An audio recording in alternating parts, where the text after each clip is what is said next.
episode is this? 7. 7? I just like to say 7. This is walk on this side so I can hear you. Oh. I can't hear you on the other side. Okay. Not as well, anyway. Okay. There'll be a whole lot of, what'd you say? What was that? Yeah. Who's he with? I could talk loud, too. Oh, I know. Feel like people perceive me as more out there than I think of myself. Like, Jason, you're extra. And I'm like, I don't feel extra. Extra. Burden?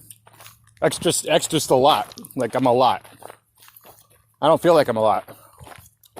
You don't feel like a lot, meaning, like you go out and dance by yourself in areas you don't know anybody. That's... Okay, that's a good point. Yeah, that's pretty extroverted.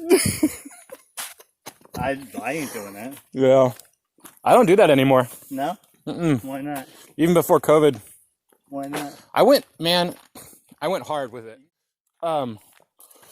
Yeah, I went hard. I was going like 3-4 nights a week. Yeah. But still like able to function. And then because it was so fun, like, and then it became like a challenge. See, now you get energized by that. That would wear me the hell out. Okay. That has the opposite effect on me. Yeah. Where, and I saw it, when we were out in New Jersey down the shore. I just would go. And you went out, you had the time of your life, you came back, you were energized the next day, ready to go. And yeah. I just felt sleepy. Sleepy. We were out dancing till 2 a.m. and then we went and billed in 9-degree weather. Yeah. Oh, man, I was thinking about that. Yeah. My favorite was when we built our own harness out of rope. Yeah. And by we, you mean you built the harness out of rope and I watched the whole time? That time? Okay, yeah. One time at camp and you built a harness out of rope? That was BA. Yeah. Not gonna lie. Because we had to. There was no curse in this thing? You have to edit it out. If there's a lot of cursing, it just YouTube gonna get mad if I curse. It's just because mixed company listens to it. Yeah. And I don't want them to be like, oh, listen to it in their car and they're like, their kids in there. Yeah. But okay. Again, the whole premise is to the whole premise is to be yourself, which is kind of hypocritical. And then I'm like, oh, no swearing, else, so. no politics. Let me get my Magna hat on. Magna? Yeah, Magna, not Magna. I don't know. Magna. Liquid hot magma. Yeah. Yeah. My magma. That's hot. Ooh, that's hot. My head's hot. Dan, you have a magma hat on, not a MAGA hat. Oh. Okay. I like volcanoes. I just want to tell people, let people know. Huge fan of volcanoes. I love those volcanoes. Yeah. That one in Iceland that went off a few years ago, that was my favorite. I love that one. Oh, man. It's just like this weird fetish you have. Yeah. Love those volcanoes. Oh, Dan. It's going to erupt. I'm going to erupt. Oh, my God. Yeah, Dan's really into volcanoes. It's kind of a weird thing he's into. Some people are into just loves those volcanoes. So anyway, so you were out dancing. Watching those documentaries. 3 nights a week. Yeah, 3 to 4 nights a week. Yeah. And, all in Portland? Yeah, mainly. And I got to a point where I call it popping the yard. Popping the yard? Yeah. That's some kind of cool dance move I don't know anything about? It's just kind of like... Like pop and locking? No, it's not necessarily dance. A robot? Is it kind of yeah. Hey, spread out, everybody. I'm going to pop the yard. He's going to pop the yard. He's going to do the robot. Yeah. Check out this white guy. He's going to do the robot. I moonwalk and then I go right into popping the yard. Yeah. It's awesome, man. You got to watch it. That's why he goes out by himself. Nobody wants to be seen. Yeah. He's always popping the yard and nobody knows what the hell that means. Enter alone, leave alone. That was my theme. So you're dancing 3 nights a week. When's this? End of last year? Yeah. I mean, average, yeah. I mean, definitely at least once a week. Average, yeah. And then I would just notice that the energy would shift around 10:30 or 11 o'clock where everyone's kind of over themselves and just having a good time. Yeah. So I call that's when the yard's been popped. Like, oh, okay. Everyone's vibing and stop thinking about, being self-conscious. Yeah. And so I kind of put it on myself to challenge myself to see if I could how early I could get the yard popped. Oh, okay. So it was just kind of this weird thing that I would do. Yeah. I go, I'll talk to that person, get those two people to interact. And then I would just, yeah. That's really cool. Again, I would never do that. I would leave those people alone. And then not that I wouldn't have a good time, but yeah. not interact the way you do. Yeah, I don't know.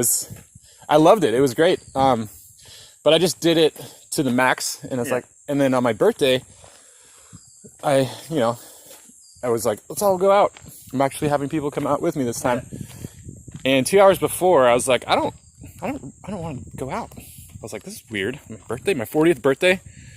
And then when I was there, I was like, I don't want to be here. Is that all you are, is 40? Yeah. And closer to my age. And then just from that day on, I was like, it's not my jam anymore. Huh. Yeah. And no desire really. No reason. Just chemistry gone. Yeah. Did you go out that night? Yeah, and that's when I experienced fun or yeah, it was fun, but it was like I knew deep down like this is probably gonna be the last. This is gonna be the last night. Yeah. Your bag no more. Not my bag. Yeah. And I think it's good to know when to let things go. Yeah, absolutely. So, my new bag is the podcast. Okay. I'm backed up like 4 episodes to edit. Like. Oh really? Yeah, they just happen like all the time. And this is what you do? You just take people out for hikes? Yeah, usually. Is that the way it goes? The best I think is on a hike. Watch out for this blackberry here. All right. I've done a lot on a paddleboard out on the lake here. With somebody or by yourself? Yeah. Okay. Paddleboard out here. Super awesome, guys. Yeah, I wish you were here. Yeah. Pop the yard. Yeah. No, it's like 1 or 2 other people. So a lot of the episodes are actually on a stand-up paddleboard. Yeah. And the sound picks up really good on the water. Yeah, of course. This trail's great because you don't really hear the footsteps. Yeah. And I find when we're walking, the brain's a little more stimulated. Yeah, it is. So the conversation just flows better. And yeah. It's out in nature. And well, you're out, you're moving, your blood's flowing, so your brain's going to be stimulated more. Exactly. So, but it's been a lot of fun. I've had some really interesting conversations. I don't know if you heard the one with... This ain't going to be one of them, buddy. I'll make sure of that. Gonna keep it super shallow. Yeah, no, it's going to be really boring. Not funny at all. It's going to be a downer. You're going to be a downer, okay. Podcasting. I'll be like, oh yeah. Just like that last night on my dance floor. Like, yeah, exactly. Oh, that one with Dan. This is over. I have Dan to do this. This is ridiculous. Yeah. No, but I've been loving it. I did one with my mom. Yeah. And how's her hat? It's great. Good. She didn't wear the hat in the episode. What? No, yeah. You guys have those giant hats on. She loves those giant hats, yeah. Did it with my dad. I don't know. It's kind of like a cool way, especially like in family, to like, because you do the same old. Yeah, when you're sitting around Christmas and you're just chatting, but yeah, when you actually sit down and talk to somebody. Yeah. I remember my cousin did that with my grandfather. I was in on it a couple times here and there years ago. We should have done a lot more. Like you said, because you get different, it's a different vibe. It's not just a conversation about how the garden's going. Oh, well, how was World War II? What was it like when you were a kid? Yeah. All that stuff. And then it's recorded, and then you have something archived in memory of that person, and it's pretty special. So, yeah, I've been liking it. Good. So here we are. Dan the man. 7. What's that? Episode 7. Episode 7. I think it's actually 43. Is it really? 40, maybe 45. Yeah. You got viewers? Yeah. Likes, all that stuff? Yeah, I mean, it's nothing like super popular, but what I did was I gave myself, Poison Oak, permission to fail. Yeah. So instead of like thinking, have like a permission slip or something? How's that work? Dear Jason. Yeah. I give you. You have permission to fail. You got permission to fail. Fine, Jason. That's so Did you weird. have another form that gave you permission to succeed too? Because you can't just give yourself permission to fail, Ooh. and then all you're going to do is fail. Wow. Okay. Drop the mic. That's a good point. I think what holds me back though is I think it has to be at a level, and then I just don't do it. So if I go, okay, well, I'm just going to go for it, and it's not going to be perfect, then at least I'm going for it. Yeah. It's never going to be perfect. Yeah. So no wildflowers. not right now. What the hell's that? Yeah, it's beautiful. Yeah. I was here this morning. Here. You were here this morning? Yeah, this is my morning run. You jogged? Yeah. All right. Set my mind and heart right for the day.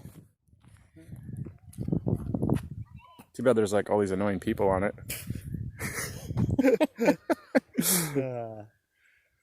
Yeah, and that's why I ended up moving to Idaho, because it looks like this. Yeah. Have you always been into gardening? Since my grandfather, you know, when, I don't know, 15 years ago probably now, we all decided to go over, actually it might have been more like 20 years ago, decided to go over his house. He was always into gardening. His dad was a farmer, and not a great one, you know. And, you know, the Dust Bowl and all that, I think, affected it a lot too. But so he always wanted to be a gardener, and he had a garden in his backyard, so we went over there, and I learned a lot from him. How to do this, when to plant, you know, how to till it, how to pull the weeds, how to, you know, enrich the soil the right way and all that. And it's nice and it's relaxing. Yeah. And then you get, you know, like fresh tomatoes that you did. Yeah. You put it in the ground. You tended to it. You did the work. And store-bought tomatoes are fine, but you know, they're nowhere near as good as walking out to your garden, picking a tomato off the tree, and having it in your salad that night. You know. That is pretty cool. Yeah, it's just, you know, way nicer. And a lot of the time, it's just going out there and pulling weeds, and you know, like meditation. Kind of, it's the way I look at cooking too. Most of the time, it's just for eating. Yeah. But you know, at least once a week with me, if not twice, I slow it way down and enjoy the experience. And the food always comes out better. Huh. You know, because you're not just whipping it together and making it. And, you know, I'm a pretty decent cook. But if you slow down and enjoy the experience, have the right music on, and, you know, it's more like a meditation experience and not a hassle. You know, most people look at it as a hassle. I got to cook dinner tonight. A lot of times I look at it as an opportunity to make something new. Take two things I like, combine them together, and make something new.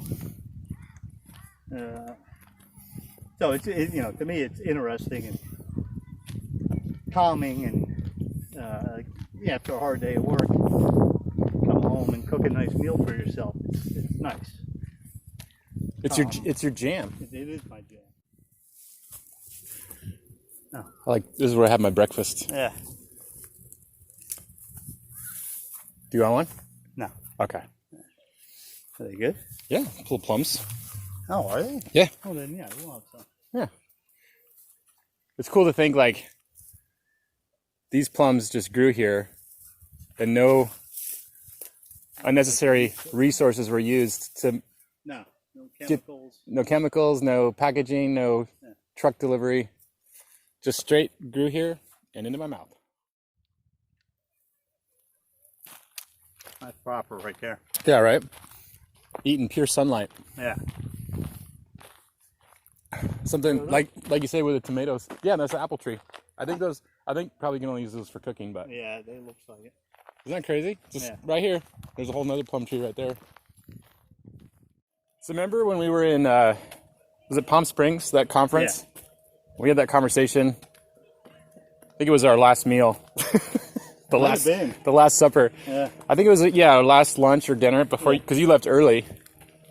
And we got in that deep conversation. Yeah, we were sitting out by the pool. Yeah. Well, sitting on a patio Yeah. on the restaurant that was close to the pool. Yeah. I don't sit by pools because there's too much sun. Yeah. And that was before all the bullshit I went through. Yeah. I was still cautious about it. Is that because it's been in your family before? No, it hasn't. That's the weird thing. Huh. You know, 3 of us have it. Or had it. One uncle passed away Okay. a month and a half ago from that. Oh, really? Yeah. Dang, so it's just kind of all hit. Yeah. And my dad's still struggling, and I'm okay so far, but I gotta go start seeing doctors because can't go see doctors now. Oh, yeah. How does that? I mean, I don't know. I just got my new health insurance and everything's switching over, so, you know, I have to start looking into it. I haven't even looked into it, but my next appointment would be the end of September, so I have like 2 months, a little less than that, to find somebody in my new area that will do that so I can stay on track. yeah. But, you know, if it takes an extra month, it's not the end of the world. I'm in good shape, but I gotta, you know, stay on top of it. You never know. Do you feel like you're out of the weeds, so to speak, with it? I think so, yeah. Like out of the other side?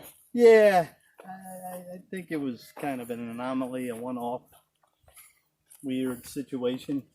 But I didn't think it would ever happen, so, yeah. I'm trying to be more careful, eat better, less sugar, because it feeds off sugar, so. Really? Oh, yeah. Like all cancer or just your specific? All cancer. Feeds off sugar. I didn't know that. Yeah. Like a specific kind of sugar? Not that I'm aware of. I think it's just sugar. Interesting. So, like, even the plum we just ate has sugar in it. Yeah. You know, I just know it's sugar, so I try to stay away from candy bars and crap as much as I can. I don't, you know. Yeah. I've been good at getting rid of tasty stuff completely. Mm-hmm. Yeah.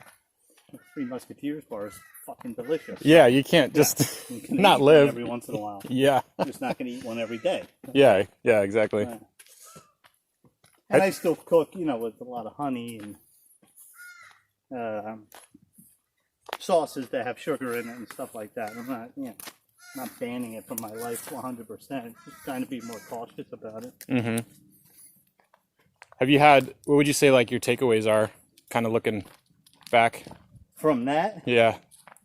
You know. You would think I would have some kind of profound insight into the world. Some Buddhist monk. Yeah. Zen mastery. Sometimes bad shit happens. Mm-hmm. And if you're too down about it, it's going to be worse. Mm. And if you kind of find the bright spots or, you know, look towards taking care of it the right way and finding the right people to help you out with that, you know, it's going to be an easier problem to handle. Mm. But as far as, yeah, a deep, profound zest for life that I found after that, not really. But it did, you know, I ended up moving to a brand new place, you know, that I stayed there the 1 year, obviously. The first year we opened the park there. But, you know, that was probably definitely part of the outcome was, you know what, life is a little short. I'm going to go live out here and see what this place is like and check this out. And, yeah. You know, but the profundity of, you know, the experience, I don't think I ever experienced it, but I don't experience life like that a whole lot. It's just kind of like, okay, this sucks now, but in 4 months, I won't have to do the radiation and the chemo. Let me get through that and then kind of see what happens. You know, I never really planned a whole lot or didn't plan a whole lot. Just took it one day at a time. And this is the situation I'm in now. And tomorrow, maybe I'll be in a different situation. No, I'm right back in the same situation. Okay, maybe tomorrow will be better, you know. Yeah. But I think moving to Idaho, not that I wouldn't have done it if I hadn't gotten sick, but it definitely did, you know, hasten things up a little bit. Like, you know, let's do this. Let's just see what happens.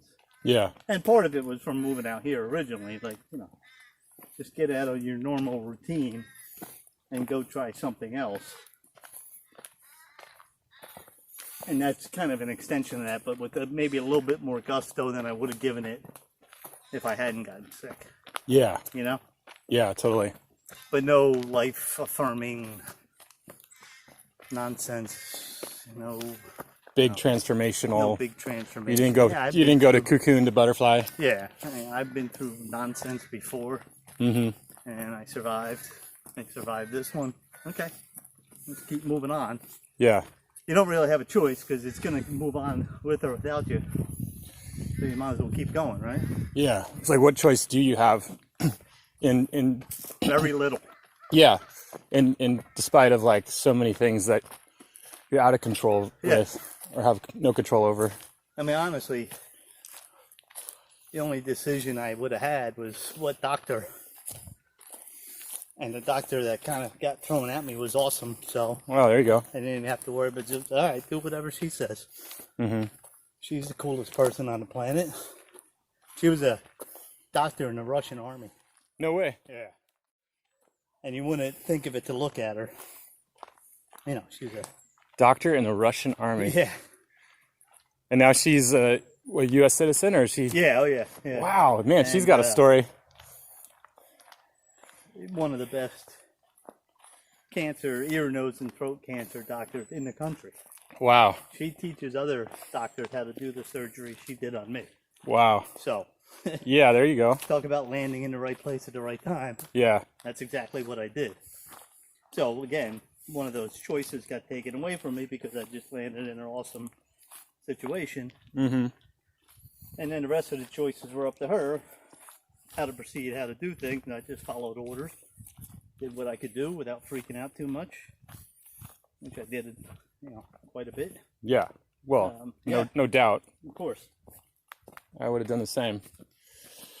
Well, I mean, I went through a similar kind of thing, but it was like a week of, what's going to happen? Right. Do I have cancer or not? Yours was as long drawn out.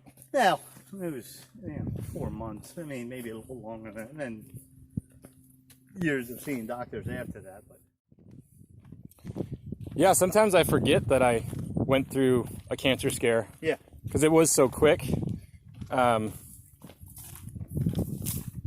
not that it wasn't hard.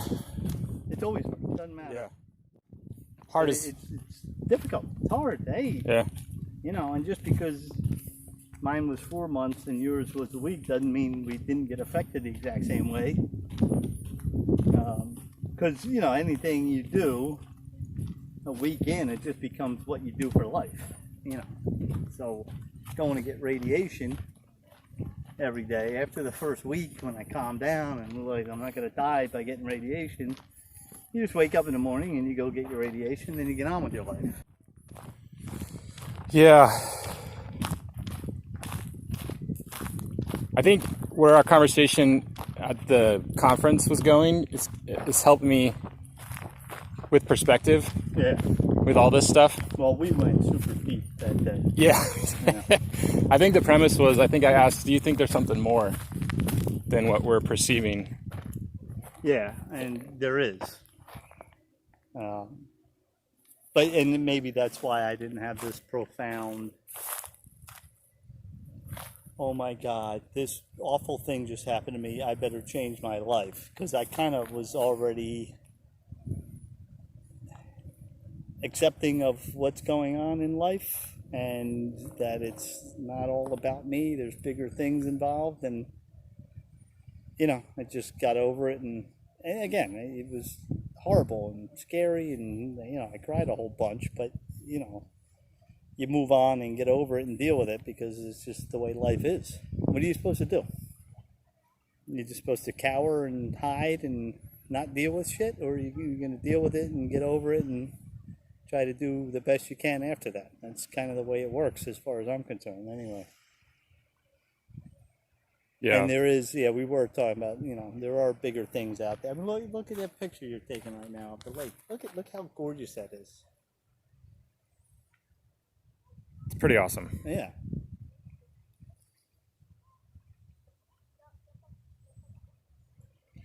Yeah, I think that's what helps me is that big picture of there's just so much more to experience, and yeah, it's just more than just me. There's way more. Right? yeah. And not that you're not important, but there's just all kinds of stuff going on, good, bad, indifferent, otherwise. Some you want to be interested in, some you don't. And that's okay. Yeah, it's fine. You don't have to see everything. Yeah. When I first started traveling, I'm like, wow, now I got to go see everything. Nah, I don't have to go see everything. Mm-hmm. It would be nice. I mean, if I had that kind of time and money, but go see a few things that you're really interested in.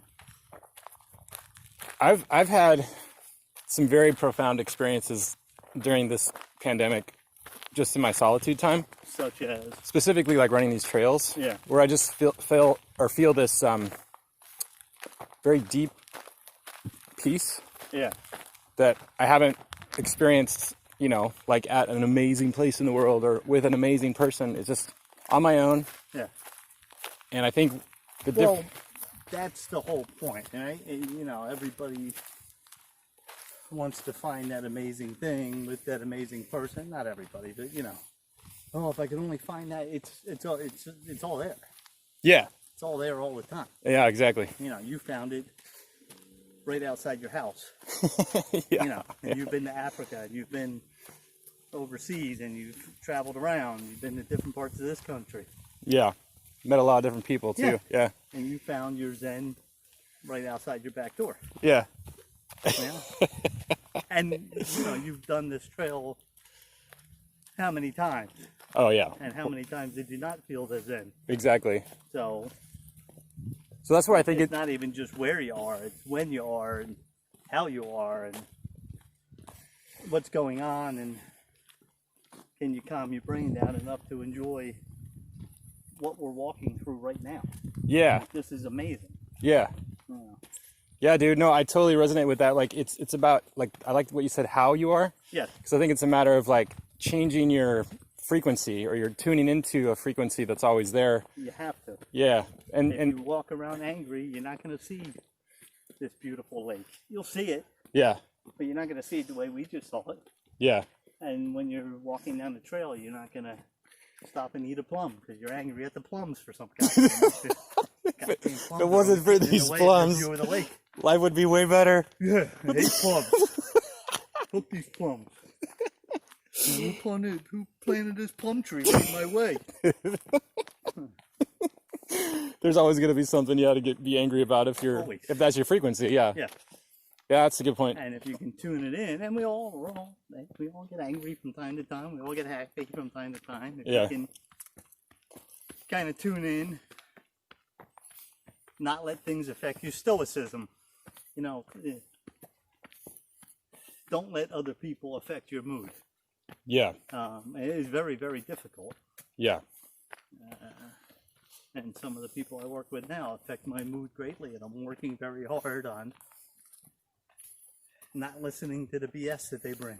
Because it's negative. Not letting it stick, really. And I don't want negative. I have... You don't got time for that. Yeah. You've been through enough. Nobody got time for that. Nobody got time for that. Oh, wow, you guys made a collection. Yeah. Good for you. Oh, dude. How you doing? You're inspiring me to do the same. Enjoy the plums. That's what I need to do. I'm going to bring a bucket next time. Yeah. But don't let what other people's nonsense is distract you from where you want to be. And I don't mean where you want to be physically. I mean where you want to be mentally and how you want to be. I want to come out and enjoy this day. I was looking forward to coming out here and seeing you and Molly and the kids the whole ride out here. Yeah. And then you can feed off that. Yes. Yeah. And then when I pulled on 84, I could see Mount Hood the entire drive. The entire ride. Yeah. That never happened before. It was always clouds in the way or something. And I just was driving down the road staring at it like, this is amazing. Look at this thing. Yeah. And that drive always is somewhat inspiring anyway. It's just a great drive. But appreciate. And again, back to why maybe I didn't have a hugely profound afterthought after I was sick was because, you know, I've already been through this shit. Yeah. You know, and I got robbed at gunpoint at 19 years old. That was way more traumatic. But I learned from it. I understood. It took a couple of years, too. Yeah. And I didn't want to be where I was. And I didn't know how to get out of that. And I slowly taught myself how to get out of that. Scared. You know, a month after it happened, I was still coming home from school, locking the front door, going in the bedroom and locking that door. And that's where I would stay till the next day. Because I was scared out of my goddamn mind that something bad would happen again. Yeah. Well, yeah, something bad is going to happen again. It is. You don't know what or when or how. And running away from it all the time ain't the answer. You know? It feels good at the time, and it feels like you're peaceful and you don't have to deal with scary things. But there's scary things all over the place. All the time. That's just kind of what life is. Yeah, man. And make good decisions. I'm not saying throw, run out and on the highway naked. Like, yeah, I'm not going to get hit. Life's great. No, you're going to get smashed by a semi-truck, and then you're nude in the morgue. Did we go off on a tangent there? Oh, man. Yeah, that would be worse. It would be, that would, right? That would be worse. So if you're running out into traffic, put some clothes on. Yeah, that's the moral of that story. Yes. Obviously, creepy guys are working morgues. Can't get through your clothes. We all know that. Oh my gosh. Would you consider yourself an introvert? Yeah. Okay, so I have this theory that everyone's a celebrity, meaning like everybody has an awesome superpower, if you will. Yeah. Doesn't mean anybody's better or less. Right. But everybody has like their niche kind of thing. Right. And it's cool to like experience that in another person. That's one thing that I really enjoy about life is being able to experience that and see that in another. Right.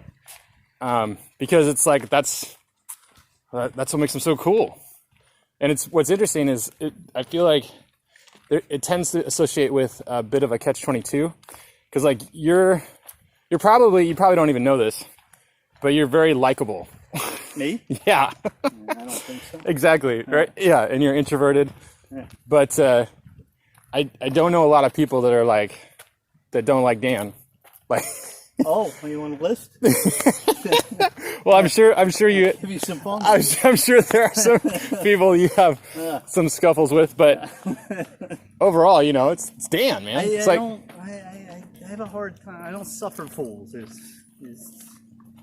the old saying. I can't deal with people who want to walk around and pretend they're something they're not.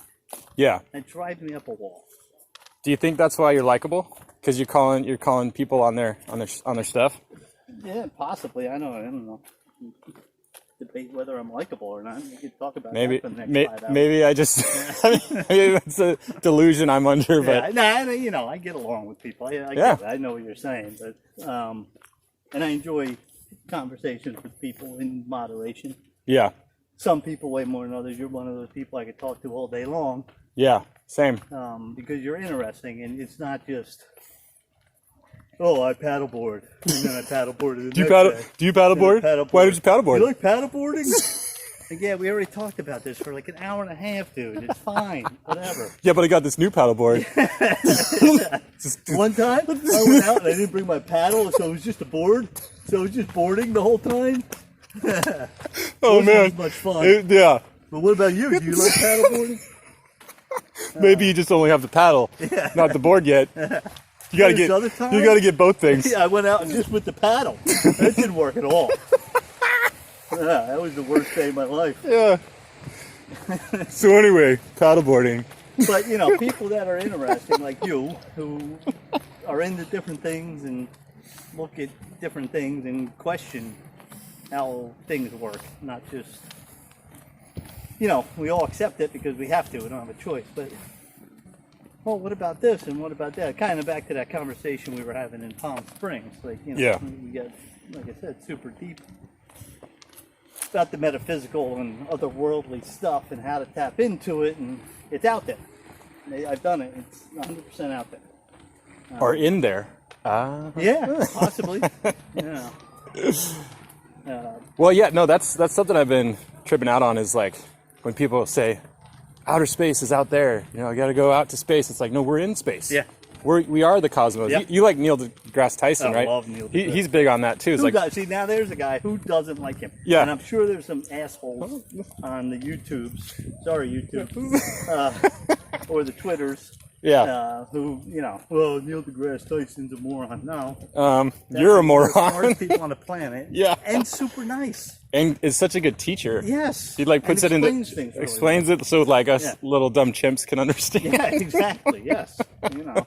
Thank you, Neil deGrasse Tyson, for dumbing it down. Can I have sugar And cereal? while we're talking about him, let's mention how handsome he is. Oh, he's handsome devil. It just seems to be just a great all-around guy. Oh man, I would love. Super interested in everything. He doesn't just know about the cosmos. He knows all about everything. He'd be fun to like take a class from. Oh, absolutely. Like if he was your professor, man. Yeah. Oh, I'd eat that up. That'd be a blast. But there is, you know, there's got to be something else going on out there.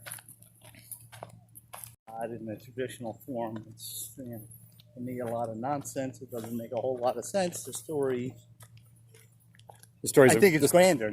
the stories of God. Yeah.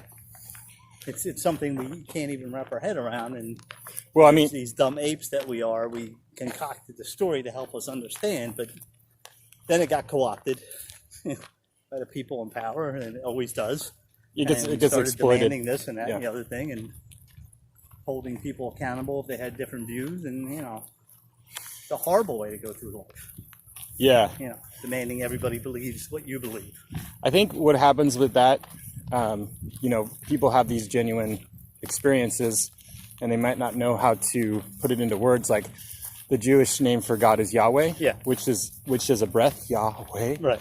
It's not an actual word. Right. It's a breath. Right. They don't have a name for God, and then I think a lot of people like come away with this like wisdom and like want to share it, and like, okay, this is how you kind of, you know, like we're talking about getting that inner peace and meditation and being in the moment. Right. And then that's gold, right? And then people that maybe don't have the best intentions exploit that. Yes. And then use those experiences, or people who've had those experiences, and then try to put it in a box and sell it. Right. And control. Yes. So that's Now- where it's like, oh man. Where do those people come from? People that do that? The rest of us are all. Some of the most interesting conversations I had in my life have been with people who I disagree with. Yeah, that's important. Yes, of course it is. I think that's why you're so likable.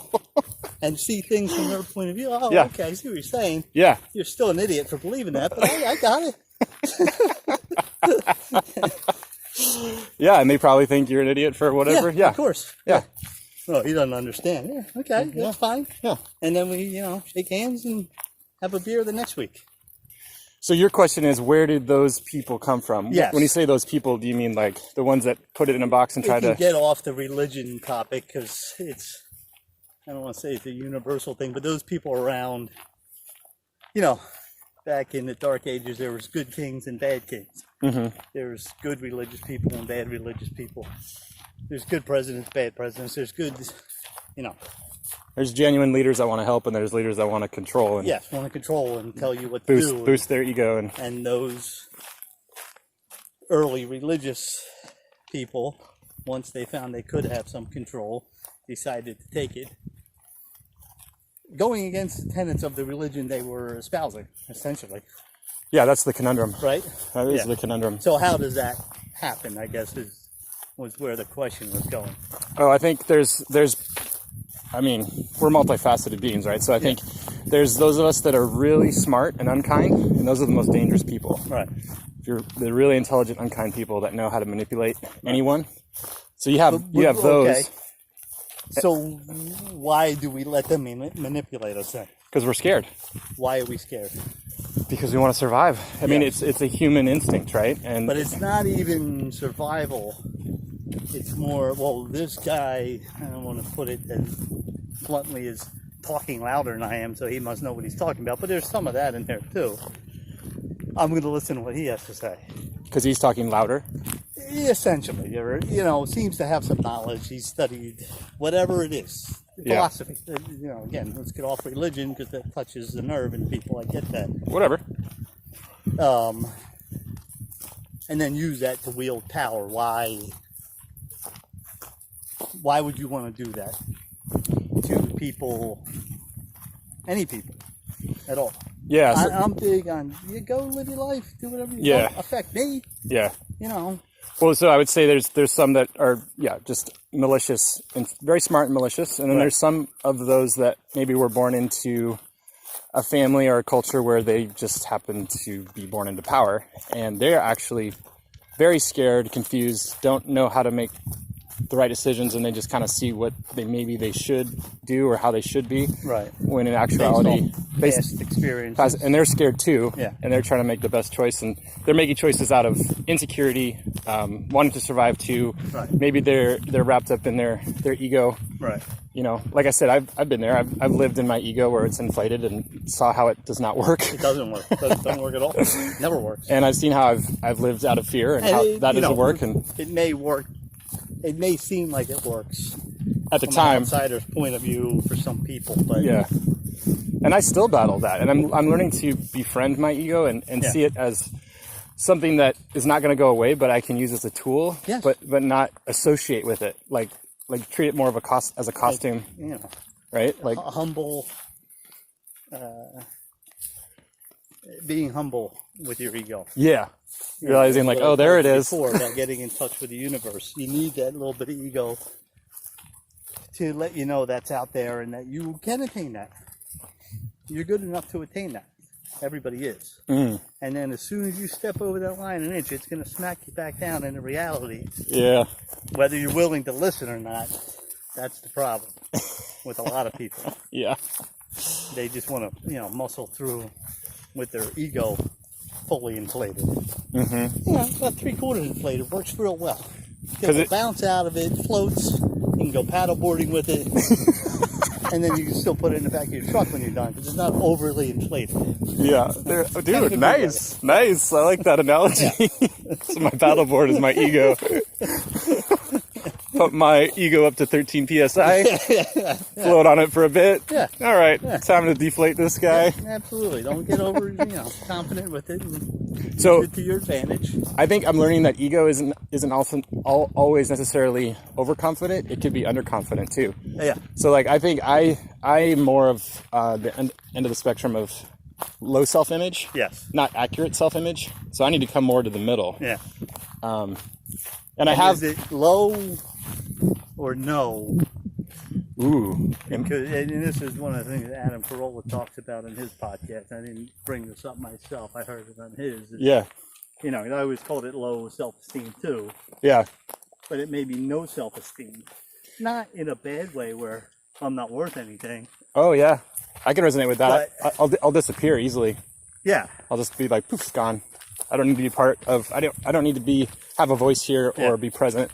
I can just watch from the outside. Absolutely. Yeah. I mean, you know me. You see me do that. And that doesn't serve me or other people. I'm learning. It's not. It doesn't end well.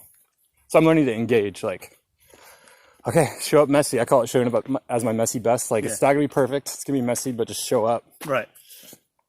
So, I don't know. Do you think that's accurate? I'm from the outside looking in at me. That's probably. Well, I'm just checking out your butt on this walk all the time, so I'm glad I was walking behind you. You're gonna inflate my ego butt. Yeah. Nice. A healthy, in-check ego is good for everybody. Yeah, healthy in-check ego. But like you said, some people are scared to death and want to overinflate their ego to make up for it. And yeah, I don't know about everybody else, but I can spot that a mile away, and it drives me crazy. What are you doing? Why are you walking around telling everybody how great you are when you can't do anything?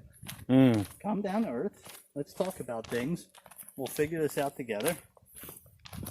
And we'll both learn something from this, right? Yeah. Isn't that a much better way to go through life? I think so. Yeah. I think that's the aim.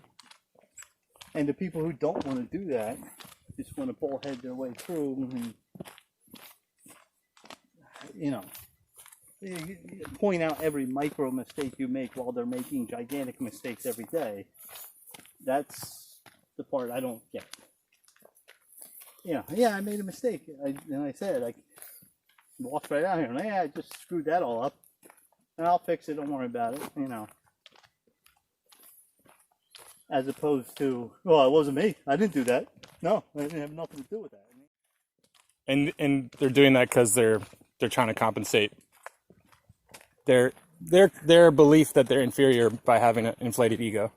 Yeah. When they just can't admit, like, oh, I don't know something. Yes, they definitely can't do that. Or even admit that somebody else can do it better than they can. Mm-hmm. And I'm constantly giving people at work different things to do. Sometimes because they're better at it than I am.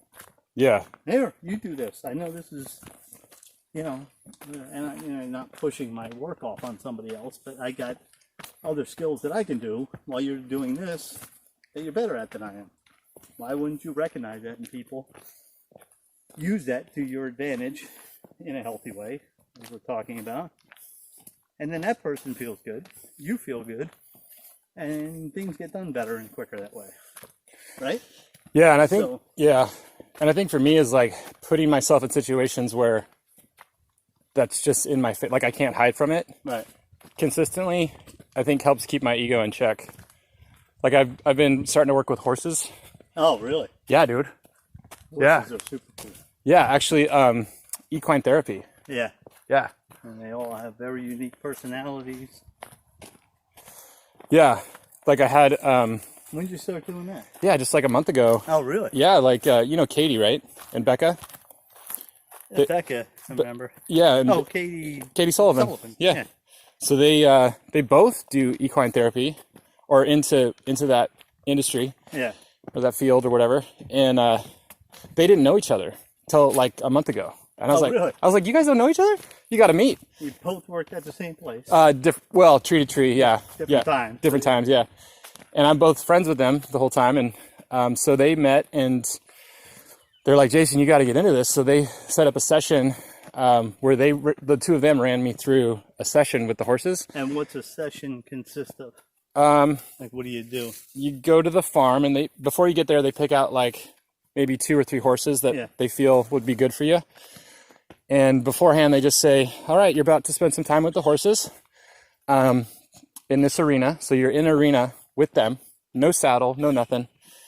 And they say, do what you need to take care of yourself in this arena. The horses will do the same. And that's it. They don't, the idea is to go in with a blank slate. Yeah. No judgments, no preconceived notions. No fear. Well, you're going to have all that stuff. Yeah. I did because I haven't been around horses that much. Yeah. And they're big creatures. Yes, they are. And so for me, that was really scary, but I trusted Becca and Katie to put me in a, uncomfortable place, but I knew I was safe. Not no fear. Yeah. Controlled fear. Controlled fear, yeah. Yeah, exactly. Don't let it overwhelm you. Yeah. So that was a big step for me. And when you get in there, the horses have more mirror neurons than a lot of animals. Have more what? Mirror neurons in their brain. What are they? So when we... See? I don't know something. You do. There we so go. I'm asking you. I love it, I'm dude. not just sitting here like, oh yeah, I know what all them are. Dude, I love it. I know what those mirror neurons are. I love you. I know all about it. I know more than you do about it. I think we just figured out why people like you so much. No, seriously, I think that's your niche, man. That's your tombstone. If you don't questions. If you don't know, you don't know. Like, it's beautiful, man. The world needs more of that. So yeah, mirror neurons. So like, for instance, when I'm hanging out with you, unconsciously, I'm going to start to mirror your laugh, our conversation, your cadence, not because I'm losing myself. It's just something that humans do. Yeah. So when you're around like the same group of people the whole time, you'll tend to all start acting the same. And that's why I think it's so important to be around as many different people as you can as possible, which is another problem with this pandemic. But there was a guy, I don't mean to cut you off. No. There was a guy I worked with years ago who used to twitch his eyes like this all the time, uncontrollably. Yeah. after about a month and a half of working with them, I started twitching my eyes like that uncontrollably. That's what that is. And I'm just sitting there like, what the hell are you doing? You've never done this before in your life. Yep. And I knew it came from him, but why I reacted that way and did that same thing he did, was mind-boggling. And I was young at the time. I didn't understand all this stuff. It's a biological evolutionary trait to help us survive. Because it's like, okay, if I start to mimic... But if you see someone doing something stupid and you mimic that, you're not going to survive. That's where it gets tricky, right? Yeah. But I mean, it's related to that. Yeah. I mean, no one path at 100% is going to help. Yeah, of course. But there's all these different things for different reasons. You see this guy making a fire, you want to mimic that so you can survive. Yeah, sure. Very basic. Sure. Version of that. Yeah. And so anyway, the horses have more of these neurons. So when you're with a horse, it's like looking in a mirror. Yeah. A big, giant, scary one. Okay, I know they're really in tune with you and your emotion. That's why I said no fear or very little fear. They sense that and will act differently if you approach them. Yeah, if you're scared as opposed to confident. Unless, I mean, it depends what your intention with the horse. Like if your intention is to ride the horse, then yeah, you have to have that all under control. But when you're entering the arena for a session, you're allowed to go in naked as you are. Yeah. So if you are feeling anxiety, go in with that. Yeah. Show up as you are, and they'll mirror that and tell you things that you need to hear. And it was really powerful. Like, and in a lot of sessions afterwards, I learned some people will talk the whole time. Yeah. Some people will be silent the whole time.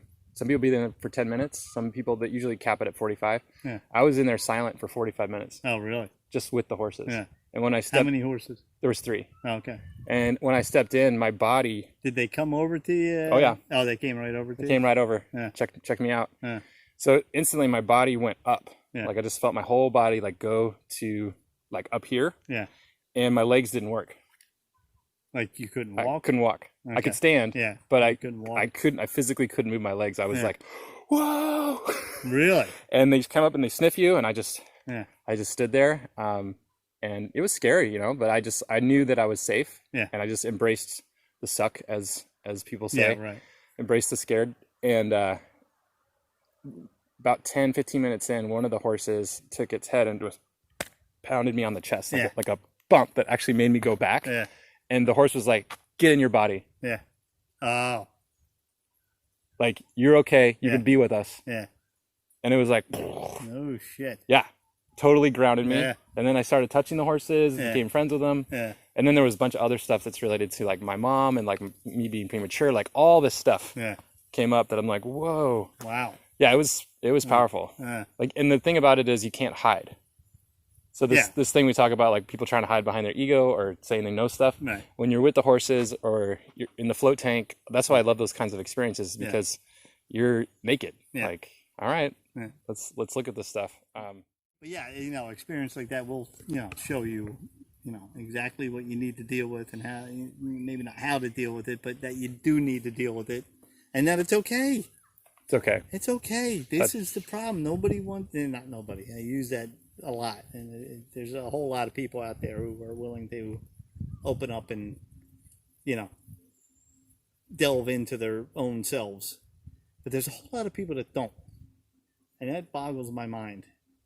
Why wouldn't you want to do that and kind of figure out who you are, what you are, why you're doing what you're doing? Because like I said, I'm trying to cut out sugar. I should cut it out completely. But, you're taking some of the joy out of life. Like I said, having a Three Musketeers bar every once in a while is, is a nice thing to have. So I don't want to cut it out completely. But why are you eating as much as you are eating?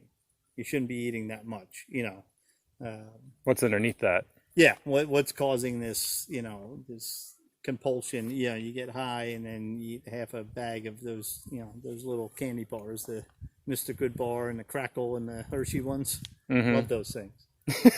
And I used to sit around and, I'll just eat half a bag of it. Well, what the fuck are you doing? Why are you doing this to yourself? Yeah. Especially when you like to cook. Go cook something that's healthy, eat that. You can get high, that's fine, but then don't just shove garbage down your mouth all day long. It's a problem you're having. Why are you having this problem? Yeah. And I have some reasons that may or may not be true of why I'm doing it. I don't think it's because of unhappiness, like a lot of people eat because they're unhappy. But there's always something psychological in your brain that's not working great. And, you're not going to correct it all, but to know that it's there and that it needs a little looking at, that's everybody can do that. The deep psychoanalysis you don't need all the time. Which is why I don't go on the Facebook, the books, the book of face yeah. and food. Yeah, I just don't. Not that I don't care about people. I do, but I don't care what you're having for dinner every night. Yeah. It just doesn't cross my mind at all. Yeah. And I don't think you care what I'm having, which is why I don't post any pictures of what I'm having too. And quite frankly, I'm probably cooking more interesting shit than you're eating, if we're being honest with ourselves. But, yeah. Oh, you think that's something? Look at this picture. Yeah, but I still don't do it. Yeah. Like my buddy at work, he's into food, so I'll send him a pic. Hey, look what I made. I did this. Molly's interested in it. I send her stuff every once in a while. Yeah, I just made this. This unique thing. So, but I don't think the rest of the world needs to see that. And is that low self-esteem or no self-esteem? I just don't think people are that interested in what I'm doing on a daily basis, because what I'm doing on a daily basis isn't all that interesting. It's, just what everybody else is doing. Yeah. I was wondering, like, I took this class in high school college, and she was like, all right, I want everybody to, like, really ask themselves what they want. Be honest about it. And I was like, all right, I want to lock pony. I want a pony. I was like, I want to lock myself. I'm like 27 at this point or something. It's like, I want to lock myself in my room and play Zelda. That's great. I was like, that's what I want. That's what I want to do. Horrible. Sounds pathetic. Yeah. That sounds awful. Yeah. And so after graduation, we had like a 2-week we were house sitting for 2 weeks, and they had the new Zelda game on the new Nintendo Wii, and it was before our trip to Latin America. And I'm like, oh man, I'm getting what I want. Yeah. About a day and a half in, miserable. Yeah. Miserable. Yeah. So then I started wondering, like, is that really the right question? Were you miserable because you got what you wanted, or it didn't live up to the expectations that you had in your head of I think sitting there delving into it? Zelda's a great game, one of the best games ever, all the versions of it, whatever you're playing, I think I just don't, a lot of times I don't know what I want. Like, I know what I want, but it might not be what I actually need. Right. And so I'm a little wary of that motivation or that question now, where I'm like, I don't know if that's really the way to navigate your life. Like, just by going by what you want all the time. Right. And I don't know what I want. I'm getting old now. I still don't know what I want to do with my life. It's a very open question. What do you want? I don't know. I don't know what I want. I never really did. People who know from a young age that they're going to grow up and do this and do that, I admire those people. How the hell do you know that? How do you know that that's what you want to do? They got a letter from God. Yeah, and am I just kind of floating through life, letting life live me, or am I living life because I am out there working and doing and moving around? I get that, but and I did make a conscious decision to pick up and move out to Idaho. Mm-hmm. So I'm living life that way. But I didn't move out there because I had everything planned out and I knew what I wanted. I moved out there, more because it was an adventure and it was something different than I was used to. And, again, maybe that's part of, the nonsense I dealt with is trying new things, experiences, and getting out there, and because life is short, and I don't believe you only have one time around either. I think you have multiple times around. Yeah, I think that you remember them, but sometime we'll get into the whole theory of that too. I think you learn something new each time until you have enough knowledge in your head to be able to accept being part of the universe. You know what I mean? Yeah. Not the universe, but part of it. Part of it, yes. I think that's kind of at 40, and I could be wrong, but I think that's kind of my aim now is, I think my too aggressively looking at my goals and what I want actually can get in the way of me experiencing what I'm supposed to experience. So, like, for instance, today, I didn't know you were going to show up at 11. No. Right? Like, I had a plan. Yeah. Right? And then Molly's like, oh yeah, Dan's going to be here at 11. I'm like, my day is shifting. You know, like instead of like, I think being open to opportunities and the people that are with you in the day, Yeah. and navigating that and I think the only choice I have is basically what I'm saying is to participate with. Yes.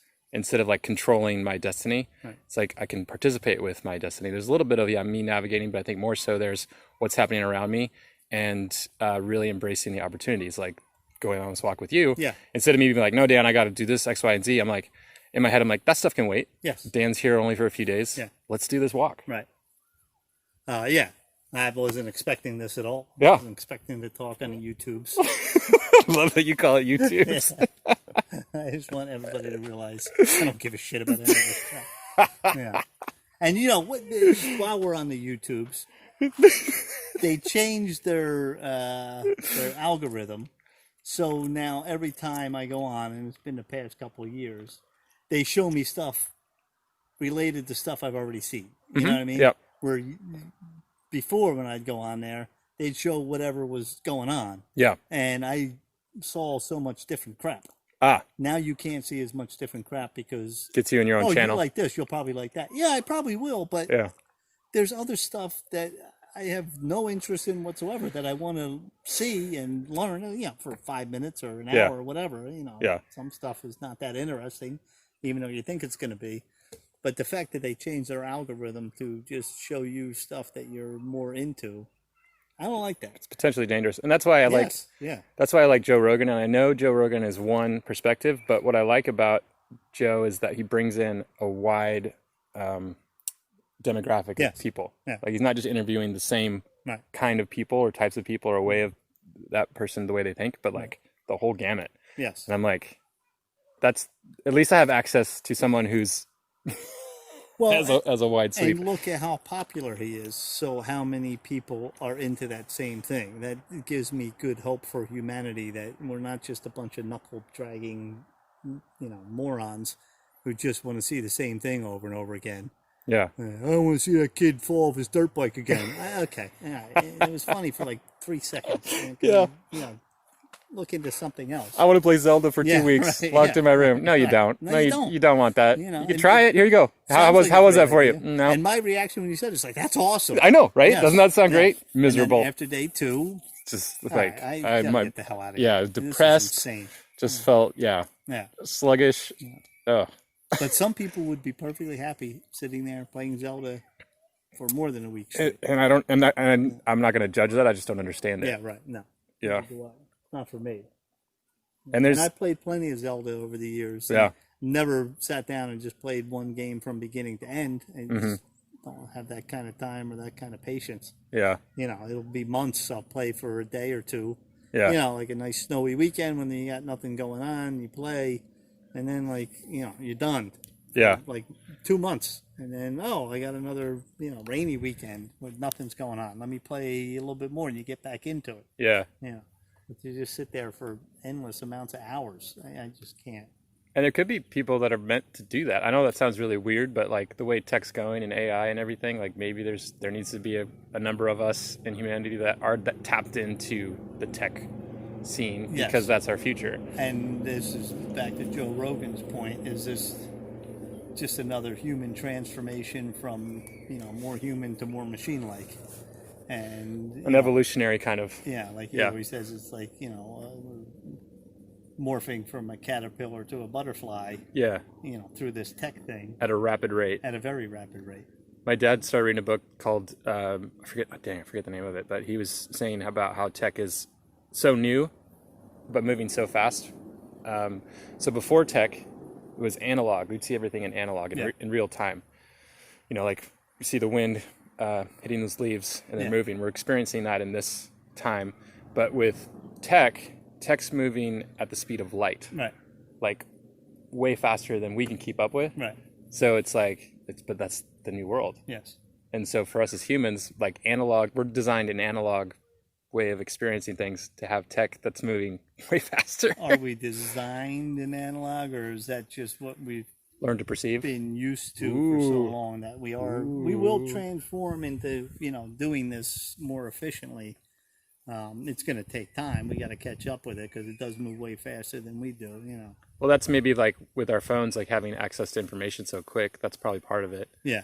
And then you probably heard the second episode with Elon Musk and Joe Rogan where he's talking about you can put a chip in your brain where you're tapped into the web. Yeah. That's scary. Not for me. But I'm not here to be a transformer. Yeah. And get us to the next stage, as far as I know. Yeah. I don't think I am. And I'm not interested in it, so probably not. Yeah. Well, us just having smartphones is kind of that, but just outside of our body. Yeah. So he's just saying, well, I'm just going to put the smartphone in your body. Right. Yeah, I don't want that. And in his head, it's like no big deal. Yeah. Yeah.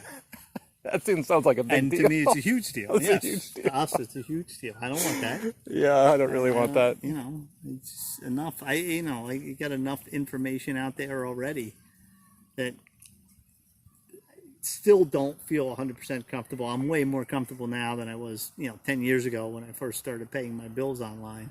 Yeah. It's just, it is what it is, and it's easier and all that. But, there's still, but I'm old, so there's still a cringe factor every time I do something with that. Should I do this?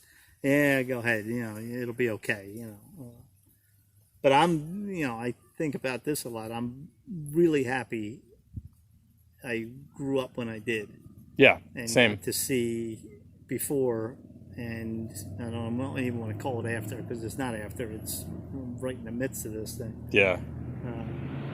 And I know everybody's childhood was simpler than their adulthood, but why? Why do they got to do that? He needs attention. I don't want to give it. It's like that episode of South Park. You see that? They're all in the restaurant. Yeah. The library. Yeah. How come nobody's looking? Yeah. They just do it a little quieter. Yeah, that's the best. Yeah, but those guys need attention for whatever reason. I don't get it. I do not pipes get it. save lives. I understand that, and they do, but you don't need to be that loud. And that's part of my thing. I don't want to ever be the center of attention. Like I told you before we started, I don't even want to be on camera. Mm-hmm. And give a crap. Mm-hmm. I want to, you can have a nice conversation. I don't need to mug up to the camera the whole time we're doing this. Right, look at me. Look at me. How Look. brilliant Look, I am. Look. Because I'm not brilliant and kind of a dumbass a lot of times. That's what makes you brilliant, though, is you know that. Yeah. All the nonsense I espouse on a daily basis. I think once somebody thinks they're brilliant, that's when they're not brilliant anymore. That's like what it took philosophy of science, and that's one thing the people on the cutting edge are saying is like the more we know, the more we realize we don't know. No, yeah, we don't know nothing. Like we don't know so much. Nothing we don't know about anything. Yeah. Yeah, and we know a lot. We know a hell of a lot, and we've learned a hell of a lot over the, Yeah.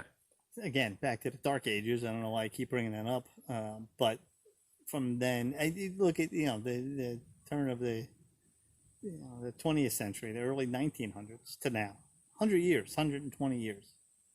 How things have changed from when I was born, 47 years ago to now. How things have changed drastically.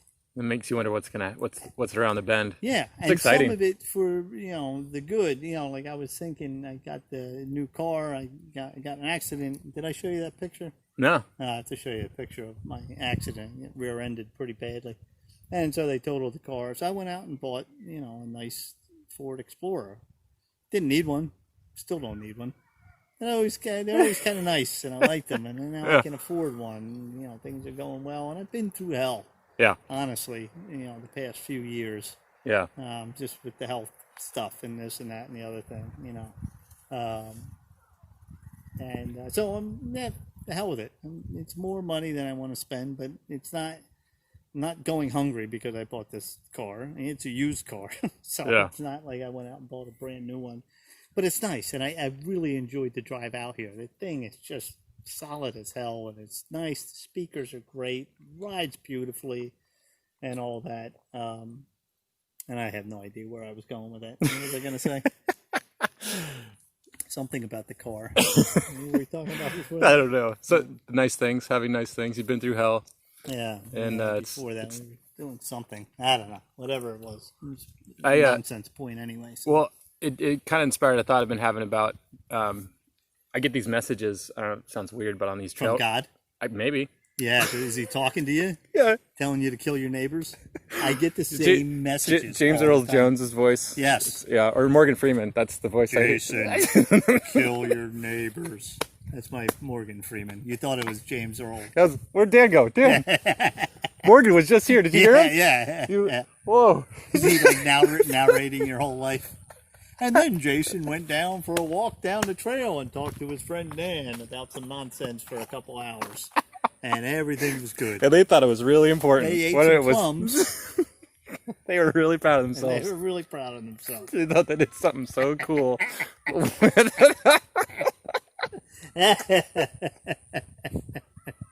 Yeah, I constantly have that narration going on. Yeah. That's why I have such a And low then self-esteem. James Earl Ray. James Earl Ray's a murderer. James Earl Jones. What's his name?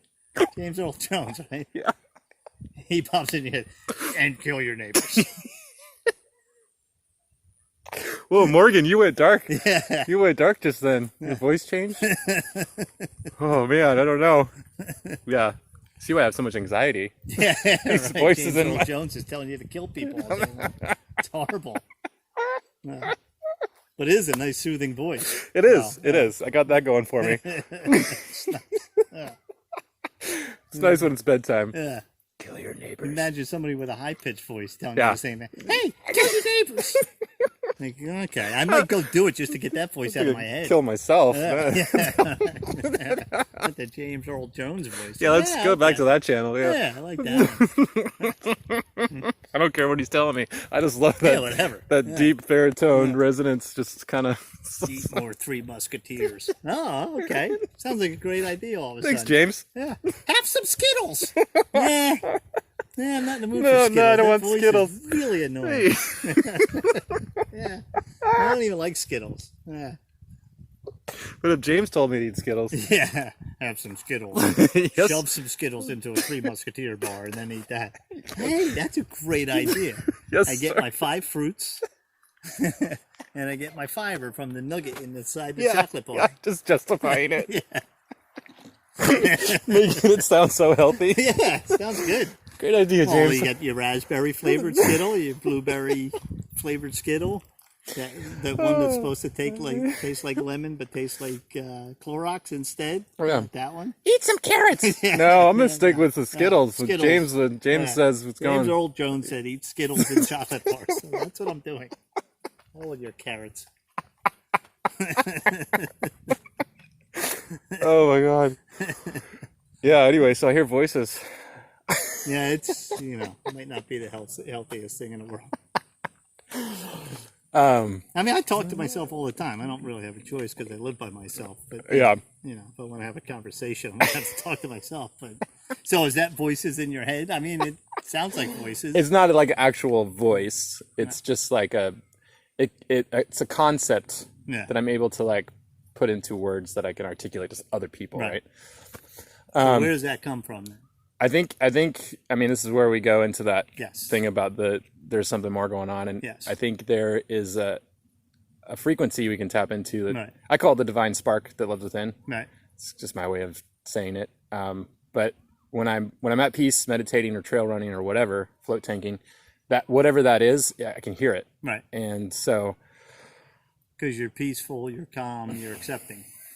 I'm relaxed. Right. Relaxed. And I was just kind of frustrated that like I've experienced things that I know are so much better than a lot of craziness that the world's in and how we treat each other and all this stuff. And I'm like, I'm just ready to not have to be dealing with this. It just seems so archaic. Like, But the world's always crazy, yeah, right? I mean, there's some real crazy times, and Yeah. some less crazy times. For sure. But what's happening now is really close to what happened in the 60s. correct. I mean, yeah. And that's a little selfish of me or naive of me to be like, oh, No, I'm not saying that. I'm just saying it's not as unique as we all think it is.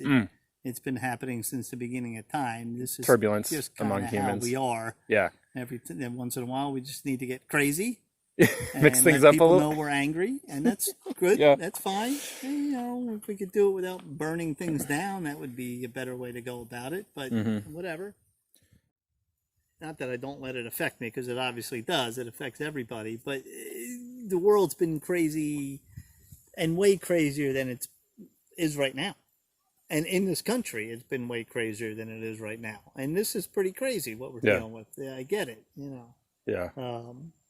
But humans have this survivability that they just deal with, whatever's going on Yeah. and keep moving forward. That's just all we do. So I know that about Earth and the human race and all that. So I'm not going to let it get me too crazy, because this will pass. Hopefully we'll learn some good things from it. I think we will. And then we'll move on to whatever the next crazy thing's going to be. Yeah. Yeah. I guess to put it in a way that I'm thinking about is like I've experienced a lot of heavenly moments here, and I know there can be way more obtainable, and so then that voice or whatever that resonance, I don't know what to say, is just like, well, bring voice. Is this like, well, then bring heaven here. And it was kind of like in this playful raccoon jab kind of way, like, well, shut up, Jason, just bring heaven here. Like, stop being a butt. And like, if you're so annoyed with it, bring what you know is so great here. And you have the ability to do that. Yes. And I was like, so that's kind of my latest, this was like 2 weeks ago. So I'm like, okay, what does that mean for me to bring heaven here? It's like we were talking about at the pool. Tap into that, whatever that voice is. Yeah. Don't run your life by it, but it's there. You can listen to it. You feel that or hear that or whatever sensation Sensation, that's a good way to put it. Yeah. It is. You're feeling it when you're at peace, right? Yeah, for sure. So be at peace more often. Hey. Exactly. Dan, the life coach. Yeah. It's different for you on a daily basis. It's not, the trail running seems to be super helpful. So do that a lot. Yeah. Right? But that'll calm you down for when you need to go do something that's difficult, but you'll be at peace. Remember when we were out building that course in New Jersey, it was 9 degrees outside. Yeah. It was the coldest it had been in like 10 years. Yes. The ocean froze. The ocean froze. Well, at least the bay, anyway. Salt water froze. That's how still cold it was. It was cold. Yes. Yeah. We had a great time. We did. We had an absolutely great time, freezing our asses off, got all the work done, and just had a blast. Why? Because we weren't all stressed out. We weren't angry with each other. We weren't arguing with each other. Well, you do it this way. I do it that way. Yeah. Blah, blah, blah. I would say something. You say, well, what if we did that? Oh, yeah, brilliant. Let's do that. That's a good idea. Or vice versa or whatever. We have that chemistry. Yes. Yeah. Because we're willing to listen to each other, because we understand that you're smart and I'm smart and we have good ideas sometimes. Sometimes we have horrible ideas, but but it could have been an awful, awful experience. We could have just been bitter about it. We could have been fighting about it the whole time, and then go back to that tiny apartment and sit on opposite ends of the couch and stare at each other while James Earl Jones talks in our heads about killing each other. Eating our Skittles and Snicker bars or whatever it was. Yeah, that could have happened. Just drooling, just yeah. scowling at each other. Just holding a fake knife up, looking, staring at you. Yeah. 3.5 feet away on two sides of the couch. Yes. Yeah. Could have went that way. You could have. But it didn't. Why didn't it? Because we were happy with what was going on and how life was, or we accepted it. Yeah. Maybe not happy, being out in 9-degree weather building a course, that's, I don't know if anybody would be happy with that. But I will say, if I was with a different person, it could have been a lot worse. Yes, and me too. Absolutely. So I think there's something to be said for like, could have been with somebody who drove me crazy, Yeah. and now I got to stand outside in 9-degree weather with this asshole. Yeah. So there's something to be said for like the people that come into our lives that we resonate or have chemistry with. Right. And like, appreciate that. Yes. And then there's people that won't, and you do your best to kind of like navigate that. But it's refreshing when you could just be with somebody and just be. Yes. So I appreciate that we have that. And say whatever the hell you want, no matter how stupid it sounds. Yeah. And it happens very infrequently. Yeah, you it's know, it's pretty rare. because most people don't want aren't interested, don't have the time, or busy. Well, yeah, whatever it is, it's multiple different reasons. You just don't get that luxury with a lot of people, or find that type of person who wants to have that conversation about whatever, Yeah. you know. And you got to, I mean, you know, it's one of the things I was looking forward to coming out here, is to hang out with you. You know, we're going to do a pod cart, but you know, Podcast. I'm just going to keep calling stuff old fogey names. You want to do one of them pod carts? Yeah, on the YouTubes. Yeah. Oh, let me get my rotary phone out. How's this thing work? But yeah, it could have been an awful, awful experience. But now it's like one of the fondest memories. Yeah. You know, I'll remember that forever. Yeah. That was good. Papa, I'm hungry. Gunther. Okay, Oh. Gunther. Okay, Gunther. Oh, why are you always wet? Yeah. I'm cold, Papa. I'm cold. Put some dry clothes on. Why you always wet? Gunther. Oh, Gunther. Papa. Papa, I'm cold. Yeah.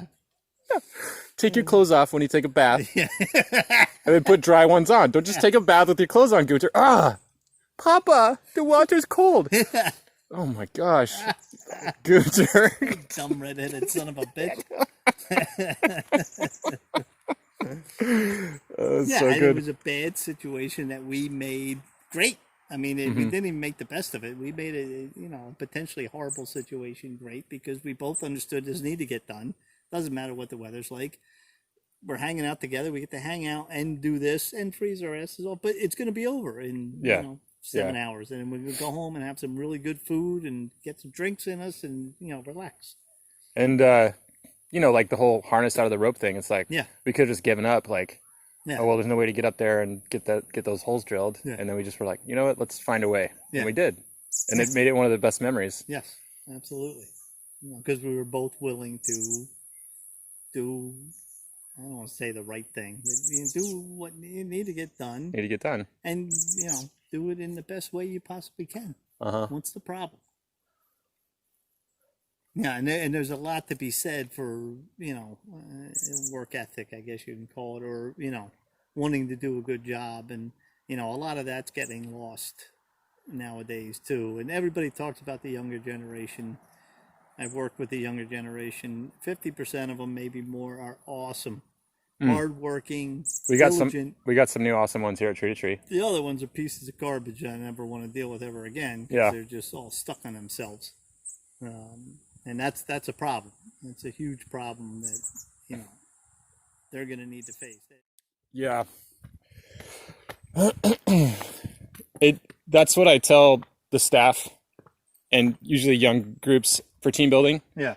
Is I go, the reason that at least I've found myself being promoted in whatever job I'm doing, and I don't even want to be promoted. Right. I'm just like, I want to come in, do my job, and live my life, right? Exactly what I'm dealing with now. Yeah.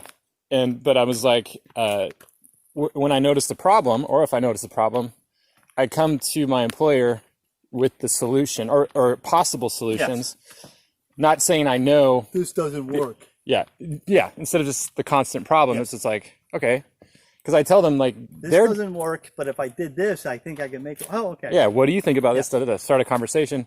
Because I'm like, people that run their own businesses are juggling way more problems than you can perceive. Yes. So when you come at them with more problems, they can't hear it. Right. You're just adding stress. So if you come to them with, hey, this could work better, here's a possible solution, what do you think? Man, they're like, this person's an asset. Yes. So they have like and light bulbs. Let's help that person succeed even more than they are. Yeah. And they'll be appreciative of that and work even harder for you. Exactly. It's a pretty simple equation as far as I'm concerned. It kind of is simple. A lot of people don't understand that at all. Well, I've always liked Conan O'Brien. Yeah. He does, have you ever heard his can't say the word, commencement? Commencement speech? Yeah, thanks. Commitment? Porch? Like at colleges. And Not really, no. Yeah, he always says, kind of his life thesis is, work hard, be kind, and amazing things will happen. Yeah. And that's how he's always lived. And you can look at his life, like, yeah, like he's killing it. Yeah, super untalented guy who made it big. Yeah. I'm just kidding, going. Yeah, super untalented guy. Super tall, redheaded freak. Yeah. And that's part of his whole thing. Is, you know, he's very humble is not even a word. You know, he's definitely not full of himself. He makes fun of himself all the time. Yeah. And it's charming. Yeah. It was very charming. But you can tell he's smart. Yeah. And he's not using that to be above people. He could totally use that because he's way smarter than a lot of people. Yeah, absolutely. But he doesn't make anybody feel dumb, at least. But yeah, I that stuck with me. And when I started at Tree to Trees, when I first heard it, I was like, I'm going to apply that here. Yeah. So that's what I did. I think I've always kind of done that, though, at a young age. Like the first guy I worked for was a construction guy, and he hauled ass. Kind of taught me work ethic. Right.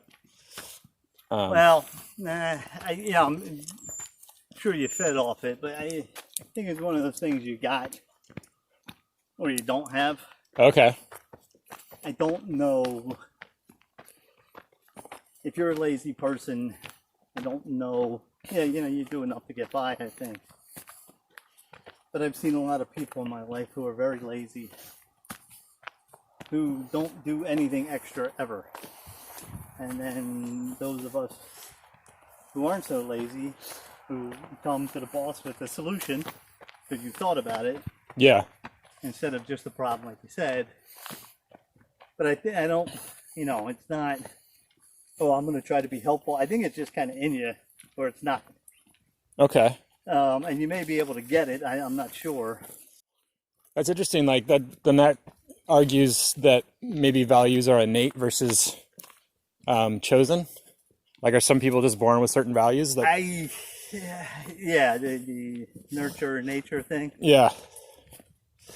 I think, yeah, there's some of that, and that can kind of go back to